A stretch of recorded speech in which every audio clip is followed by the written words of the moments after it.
Halo semua, selamat datang di channel Naskah Tengah Malam. Di sini kita akan mendengarkan berbagai cerita mistis yang mengangkat kisah-kisah penuh misteri, ketegangan, dan kengerian.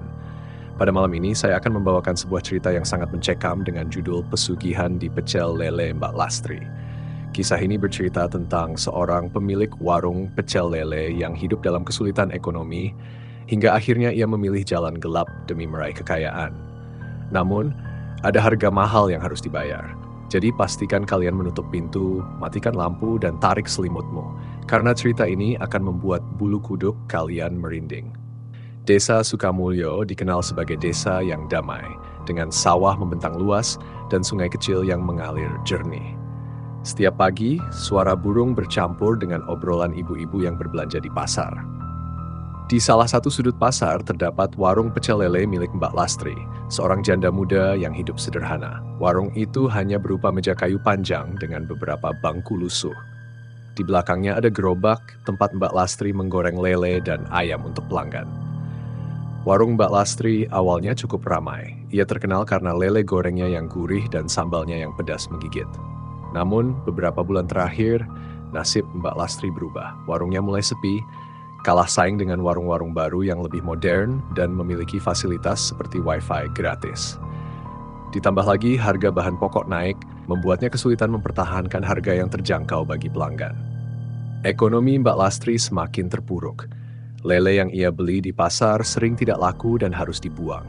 Dalam seminggu, ia hanya mendapatkan cukup uang untuk membeli beras dan membayar utang kecil di warung sebelah. Kadang-kadang ia terpaksa mengurangi porsi makannya sendiri agar cukup untuk anak sematawayangnya, Nisa yang masih duduk di bangku SD.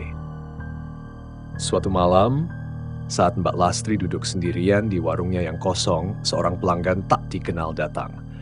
Laki-laki itu berpakaian serba hitam dengan sorot mata yang tajam dan senyuman samar yang terasa aneh. Ia memesan sepiring pecel lele, tetapi lebih banyak mengobrol daripada makan. Saya dengar warung ini dulu ramai, katanya sambil mengaduk sambal di piringnya. Mbak Lastri hanya mengangguk, enggan mengeluh di depan orang asing. Kalau kamu mau, saya tahu cara supaya warung ini bisa ramai lagi, bahkan lebih ramai dari sebelumnya. Lanjut pria itu dengan nada pelan tapi menusuk. Mbak Lastri menatapnya penuh tanya. Bagaimana caranya, Mas? Pria itu hanya tersenyum. Ada orang yang bisa membantu, tapi jalannya tidak mudah dan kamu harus siap dengan konsekuensinya. Pencarian pesugihan. Beberapa hari kemudian, karena desakan ekonomi yang semakin parah, Mbak Lastri teringat kata-kata pria itu. Rasa putus asa membuatnya memutuskan untuk mencari bantuan. Pria misterius itu menyuruhnya pergi ke sebuah hutan kecil di pinggir desa, tempat seorang dukun bernama Mbah Karsa tinggal. Mbah Karsa adalah sosok yang dikenal di desa-desa sekitar sebagai dukun sakti.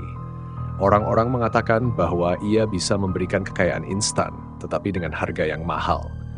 Malam itu, Mbak Lastri pergi ke hutan dengan membawa sesajen berupa kembang 7 rupa, minyak wangi, dan kepala ayam. Rumah Mbah Karsa terletak di tengah hutan, dengan lampu minyak yang remang-remang dan bau dupa yang menyengat. Mbah Karsa menyambut Mbak Lastri dengan tatapan yang tajam. "Kamu sudah tahu apa yang kamu cari di sini, Nak?" tanyanya. Mbak Lastri mengangguk dengan ragu. "Saya ingin warung saya ramai lagi, Mbah. Saya ingin punya cukup uang untuk hidup layak." Mbah Karsa tersenyum samar. "Itu bisa diatur, tapi kamu harus siap menerima tamu istimewa. Lele yang kamu masak nanti tidak hanya untuk manusia, tapi juga untuk mereka yang tidak kasat mata. Mereka akan membantu, tapi kamu harus memberi makan mereka setiap malam. Dan jangan pernah lupa, atau kamu akan menyesal." Proses ritual pesugihan dilakukan di sebuah kubangan air di tengah hutan, tempat Mbak Lastri harus menenggelamkan kepala ayam dan kembang 7 rupa sambil membaca mantra yang diberikan oleh Mbah Karsa. Setelah itu, ia diberi sebuah batu kecil hitam legam yang harus ia simpan di dalam gerobak masaknya. "Batu ini adalah kunci pesugihanmu," kata Mbah Karsa. "Selama batu ini ada, warungmu akan ramai. Tapi ingat, jangan pernah lupa memberi makan lele-lele gaib itu setiap malam, tepat pukul 12. Keberhasilan dan konsekuensi. Benar saja, dalam beberapa minggu, warung Mbak Lastri kembali ramai. Pelanggan datang berbondong-bondong bahkan dari desa sebelah. Setiap malam, warungnya selalu penuh. Lele dan ayam gorengnya laku keras, dan ia mulai bisa memperbaiki warungnya menjadi lebih besar. Namun, Mbak Lastri mulai merasakan hal-hal aneh. Setiap malam pukul 12, ia harus meninggalkan sepiring nasi, kepala ayam, dan darah segar di belakang warungnya. Jika terlambat, suara gemericik air terdengar dari tempat cuci piring, seolah-olah ada sesuatu yang bergerak di sana. Suatu malam, karena terlalu lelah, Mbak Lastri lupa melakukan ritual. Ia terbangun karena suara dentingan piring yang keras dari dapurnya. Ketika ia ke sana, semua piring pecah berserakan, dan air di bak cuci berubah merah seperti darah. Tidak hanya itu, pelanggan yang datang ke warungnya mulai mengeluhkan rasa aneh pada lele gorengnya. Beberapa mengatakan bahwa sambalnya terasa seperti bau anyir, meskipun Mbak Lastri merasa ia membuatnya seperti biasa. Mbak Lastri mendengar suara gemericik air lebih keras dari biasanya. Ketika ia pergi ke dapur, ia melihat bayangan besar seperti ikan lele raksasa dengan mata merah menyala. Bayangan itu menatapnya dengan penuh kemarahan. Sejak malam itu, warung Mbak Lastri kembali sepi. Orang-orang mengatakan mereka merasa tidak nyaman berada di sana, seperti diawasi oleh sesuatu yang tidak terlihat. Beberapa bulan kemudian, Mbak Lastri ditemukan meninggal di dapur warungnya. Tubuhnya membiru, seperti habis tenggelam di air. Di sebelahnya, batu hitam pemberian Mbah Karsa retak mengeluarkan bau anyir yang menyengat. Desa Sukamulyo kembali sunyi, tetapi warung pecel lele Mbak Lastri kini dikenal sebagai tempat angker. Orang-orang percaya bahwa lele gaib itu masih menunggu di sana, mencari korban baru untuk melanjutkan pesugihan yang telah terputus. Dan merinding. Dan itulah akhir dari kisah malam ini, pesugihan di pecel lele Mbak Lastri.